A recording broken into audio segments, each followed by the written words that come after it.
Hello, everyone. Today we'll be reading Revelation 5 1 through 5.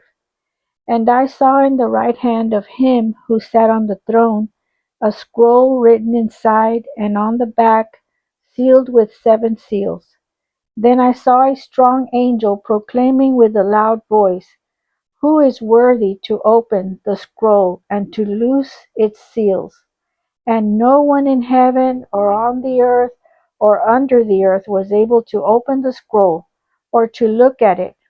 So I wept much, because no one was found worthy to open and read the scroll or to look at it. But one of the elders said to me, "Do not weep. Behold, the Lion of the tribe of Judah, the Root of David, has prevailed to open the scroll and to loose its 7 seals."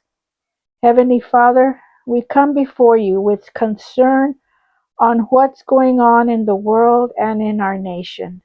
There's so much evil, so we pray that you send your warring angels to fight against the enemy. Psalm 23 says, "The Lord is my shepherd, I shall not want. He makes me to lie down in green pastures. He leads me beside the still waters. He restores my soul. He leads me in the path of righteousness for his name's sake. Yea, though I walk through the valley of the shadow of death, I will fear no evil, for you are with me.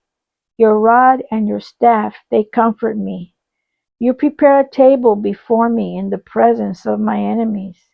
You anoint my head with oil. My cup runs over.